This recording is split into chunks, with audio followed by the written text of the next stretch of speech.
Israel's military has indicated it could soon launch a major ground operation in the south of the Gaza Strip. On Monday, the army issued evacuation orders for the territory's southernmost city of Rafah and some surrounding areas. Earlier this month, Israel ended its ceasefire with the Hamas militant group and renewed its air and ground war.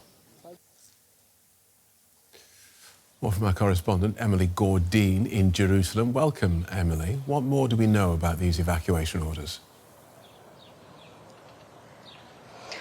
Well, these evacuation orders essentially come after, on Saturday, the IDF announced that it was, quote, conducting ground activity in Rafah, in the area that is now is meant to be evacuated.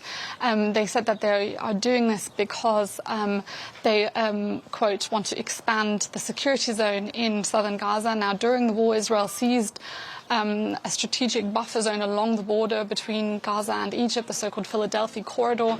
Now, according to the initial ceasefire that had been signed between Israel and Hamas in January, Israel was meant to withdraw from that region. It didn't. And now this evacuation order is essentially the biggest evacuation order we've seen since Israel resumed the war mid-March.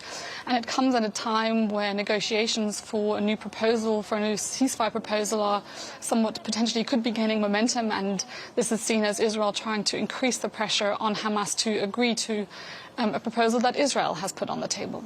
OK, so could any potential ground operation be averted by those ceasefire negotiations? Possibly, but these negotiations are still ongoing. We don't know when they're actually going to come up with an end result. Hamas on Saturday said that the group had approved a proposal that was put forward by Qatar and Egypt that would see the release of 5 Israeli hostages per week. Now, Israel is demanding 10 to 11 per week. So, you know, they might be coming to some kind of consensus, some kind of meeting in the middle there, but it's still unclear, you know, what will the future of Gaza look like, who will govern, will the war actually end, because we know that large parts of the Israeli cabinet, the Israeli government, do not want the war to end, and Hamas, for its part, has said that laying down its weapons is a red line for them. And a word about an incident from last week. We now know the bodies of Palestinian first responders who were killed in Rafah last week. They've now been retrieved. And what can you tell us about the incident? Well, on Sunday, 15 bodies were recovered, among them 8 Palestinian medics, 6 civil defense first responders and 1 UN staff member. They had come under fire just over a week ago by Israeli forces as they were approaching Rafah. Also, we've been told now the Secretary General of the International Federation of the Red Cross and the Red Crescent has come out saying that he was heartbroken. He said that, quote, these dedicated workers were responding to wounded people. They were emblems that should have protected them. Their ambulances were clearly marked.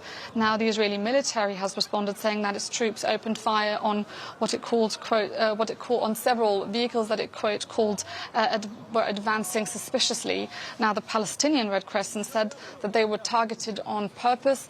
Now, of course, this is very difficult to verify at this point, but if it were true, then that would essentially amount to war crimes. OK, thank you for that, Emily. Emily Gordine in Jerusalem.